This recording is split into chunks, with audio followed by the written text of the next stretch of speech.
la regla de 3 y la proporcionalidad. Resolveremos dos ejercicios, uno de proporcionalidad directa y otro de proporcionalidad inversa, utilizando regla de 3.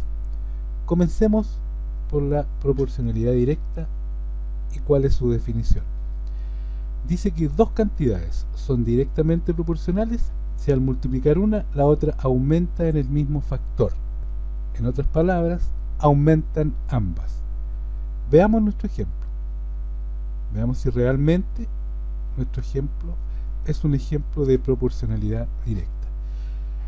El problema dice, en una empresa, 27 secretarias digitan 327.975 palabras en una jornada laboral. ¿Cuántas palabras digitarán 17 secretarias en una jornada de trabajo? Entonces, lo primero que hacemos es plantear el ejercicio.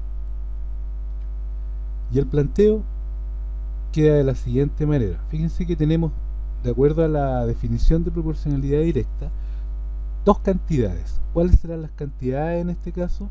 Estamos hablando de la cantidad de secretarias o el número de secretarias versus la cantidad de palabras que digitan. Ahí tenemos las dos cantidades y esas son las que tenemos que analizar si son directamente proporcionales. El planteo sería así. Por un lado tenemos las secretarias, número de secretarias, por el otro tenemos número de palabras. Y planteamos lo que nos dice el problema. Dice que 27 secretarias escriben 327.975 palabras. Y la pregunta es, ¿cuántas palabras? Por lo tanto, la incógnita va en la columna de las palabras. ¿Digitarán 17 secretarias? Y ahí tenemos el planteamiento.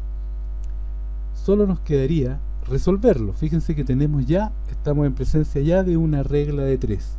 Tenemos 3 elementos y nos falta uno. Debemos resolver y encontrar el valor de x.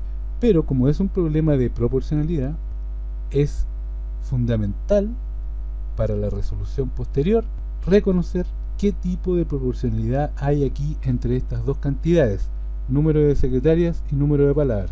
La verdad es que para identificar la proporcionalidad no es necesario mirar los datos, los valores que nos da el problema.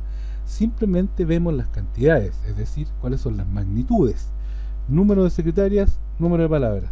Entonces uno puede pensar y analizarlo en general. Uno dice, ¿qué pasa si en una empresa donde se digitan palabras yo aumento el número de secretarias? ¿Qué pasará con las palabras? En condiciones normales, aumenta. Es decir, a mayor cantidad o número de secretarias, mayor van a ser las palabras que se van a digitar. Por lo tanto, podemos decir que ambas magnitudes son directamente proporcionales. El número de secretarias es directamente proporcional al número de palabras. Por lo tanto, los datos que incluimos en nuestro planteo, ahora los transformamos o los anotamos como una proporción.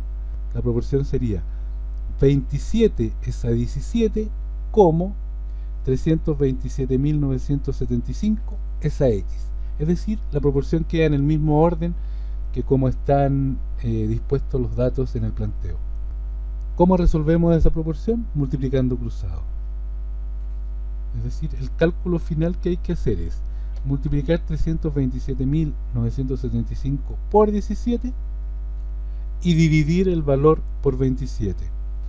El resultado que nos da es 206.502,7 palabras. Pero ese 0,7 no es significativo. Eso quiere decir que no se alcanzó a digitar la palabra, por decirlo así, la palabra 206.503. Por lo tanto, la respuesta a este ejercicio de proporcionalidad directa es que las 17 secretarias digitarán 206.502 palabras en una jornada laboral. Veamos ahora un ejercicio de proporcionalidad inversa.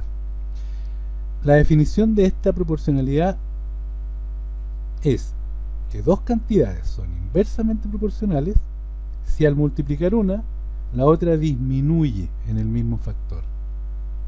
A diferencia de la directa, que ambas aumentan o ambas disminuyen, aquí una aumenta y la otra disminuye.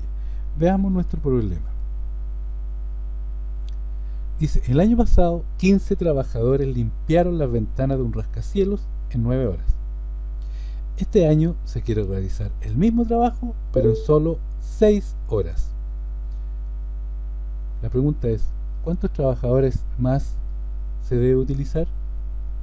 Bien, entonces lo primero que vamos a hacer, al igual que el ejercicio anterior, porque la verdad que la resolución es exactamente la misma, solamente hay que tomar una decisión en algún momento, dependiendo del tipo de proporcionalidad. El planteo es, por un lado tenemos número de trabajadores, esa es una de las magnitudes o cantidades, y por el otro lado, número de horas que se demoran en limpiar las ventanas del rascacielos. La información del problema nos dice que 15 trabajadores el año pasado se demoraron 9 horas en hacer ese trabajo.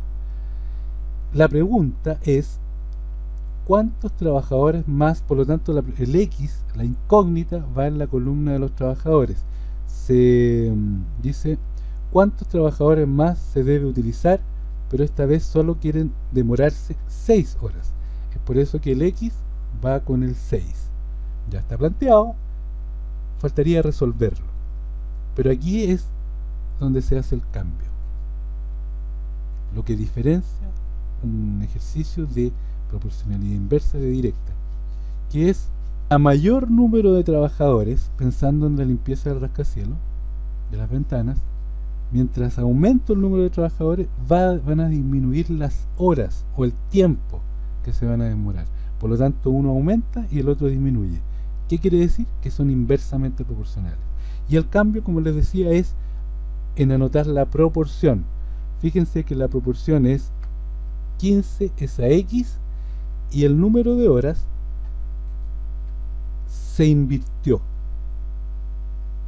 Si hubiera sido directa, tendríamos que haber anotado 9 es a 6. Pero como es inversa, tuvimos que invertir uno de los dos lados de la proporción. Entonces 6 es a 9. Ahora simplemente se resuelve como una proporción. Por lo tanto, X, el valor de X, va a salir de la multiplicación de 15 por 9 dividido por 6. Aquí ya no hay cambios. El cambio es solamente cuando uno anota la proporción. El resultado de eso es 22,5. Es decir, para demorar 6 horas necesito 22,5 trabajadores. ¿Qué indica eso? Que son 23. Y tiene sentido. Necesito más trabajadores para demorarme menos, porque son inversamente proporcionales. Finalmente, la respuesta, porque fíjense que la pregunta es ¿cuántos trabajadores más se debe utilizar? Es decir, si tenía 15 trabajadores y necesito 23, quiere decir que para demorar solo 6 horas en realizar el trabajo se necesitan 8 trabajadores más.